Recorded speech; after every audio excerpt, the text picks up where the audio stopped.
අයිබෝවන් සොෆ්ට්වෙයාර් ඉන්ජිනියර්ස්ලා මේ දවස්වල ගොඩක් වෙලා අපිට හිතන දෙයක් තමයි මම කොහොමද මේ ඉන්ඩස්ට්‍රි එකේ සර්වයිව් වෙන්නේ කියන එක.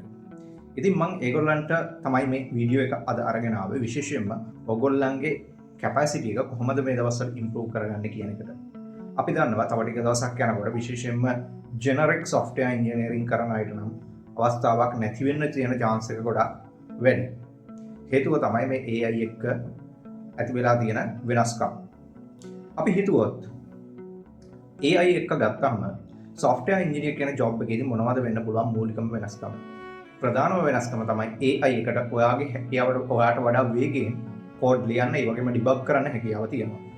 ඉතින් මෙන්න කියන කාරණයක් එක්ක අපිට ආයතනයක් විදියට ගත්තට පස්සේ ඒ ආයතනයට ලොකු එක්ස්පීරියන්ස් එකක් තියෙන software engineersලා hire කිරීමේ අවශ්‍යතාවය අඩු වෙනවා. හේතුව තමයි අපි දන්නවා සාමාන්‍ය ඇසෝසියේට් එන්ජිනියර් කෙනෙක්ට උනත් සාමාන්‍ය සීනියර් එන්ජිනියර්ස්ලා කීප දෙනෙක්ගේ වැඩ ඉතා පහසුවෙන් AI එක්ක ඉදිරියේදී කරගන්න හැකියාව තියෙනවා. ඉතින් දැන් අපි දන්නවා සමහර ආයතන මේ වෙනකොට end to end software development project වලට සාමාන්‍ය AI වල සහයෝගය ලබා ගන්නවා. මම දන්න ආයතන තියෙනවා මේ වෙනකොට ඒගොල්ලන්ගේ ටාගට් එක තමයි 100% AI generated codes. එතකොට ඒගොල්ලන්ට ඉන්න එන්ජිනියර්ස්ලා ප්‍රමාණය ඉතා විශාල ප්‍රමාණයකින් පල්ලෙහාට එනවා. මොකද හේතුව ඒගොල්ලන්ට විශේෂයෙන්ම මේ කියන දැනුම එහෙම නැත්නම් මේ සීනියර් එන්ජිනියර් කෙනෙක්ගේ එක්ස්පීරියන්ස් එක තවදුරටත් අවශ්‍ය වෙන්නේ නැහැ. ඉතින් අපිට ඇසෝසියේට් එන්ජිනියර්ස්ලා කීප දෙනෙක් ගත්තට පස්සේ ඒගොල්ලන්ට පුළුවන්කම තියෙනවා AI එක්ක මේ වැඩේ කරගෙන යන්න. ඉතින් ඔයාට මේ එක්ස්පීරියන්ස් එකත් එක්ක එහෙම නැත්නම් ඔයාගේ තියෙන ඉන්ඩස්ට්‍රි එකත් එක්ක කොහොමද ඒකට චැලෙන්ජ් කරන්නේ? චැලෙන්ජ් කරන්න තියෙන ප්‍රධානම දේවල් තමයි මේ සාමාන්‍ය software development industry එකේ නැති දේවල් ටිකක් ඔයාගේ CV එකට එකතු කරගන්නම වෙනවා. කොහොමද සහ මොනවද ඒ? පළවෙනිම දේ තමයි සාමාන්‍ය ජෙනරික් software engineersලා අපි දන්න කියන full stack engineer කෙනෙක් එහෙම නැත්නම් C# Java වගේ development කරන developer කෙනෙක්ට engineer කෙනෙක්ට තවදුරටත් ඒ knowledge එක මත පමණක් මේක තවදුරටත් කරගෙන යාමේ හැකියාවක් නැහැ.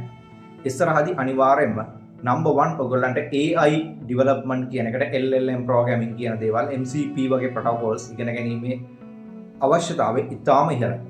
ඊළඟ කාරණය තමයි මෙතනින් එහාට ගිහිල්ලා hardware programming, security programming වගේ දේවල් ඉගෙන ගන්න. ඒ වගේම තමයි අනාගතයේදී quantum පරිගණක ලෝකයට එමින් පවතිනවා. ඒතකොට quantum programming කියන විෂය ඉදිරියේදී ලොකු ඉල්ලුමක් ඇති වෙන්න පුළුවන්.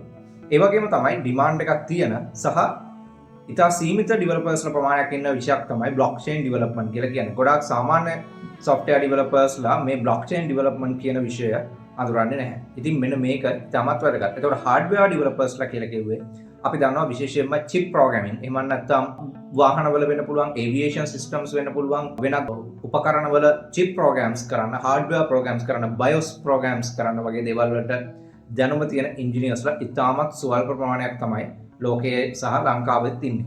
ඉතින් ඕගොල්ලන්ට කරන්න තියෙන හොඳම දේ තමයි මෙන්න මේ වගේ අලුත් විෂයක් ඉගෙන ගන්න. ඒ විෂය ඔයාගේ CV එකට එකතු කරගන්න. එතකොට ඔයාට යම්කිසි additional value එකක් ආයතනයට එකතු කරගන්න පුළුවන්, ආයතනයට එකතු කරන්නත් පුළුවන් සහ ඔබට ඔබගේ CV එකට එකතු කරගන්න පුළුවන්. ඉතින් මේකට අපි දන්නවා Udemy, YouTube එහෙම නැත්නම් වෙනත් LinkedIn Learning වගේ platforms පාවිච්චි කරන්න පුළුවන්. ඒ වගේම Coursera වගේ ඒකදී ඉතාමත් හොඳ paid courses මේ වෙනකොට තියෙනවා.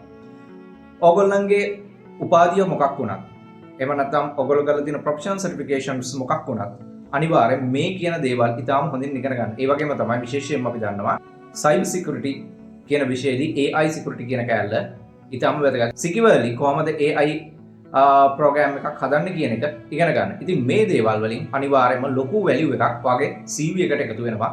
අනිවාර්යයෙන්ම ඔයගොල්ලන්ට market එකේ තවදුරටත් රැඳී සිටීමේ හැකියාව ලැබෙනවා. ඉතින් ඒක තමයි මේ වෙලාවේ කරන්න තියෙන හොඳම දේ.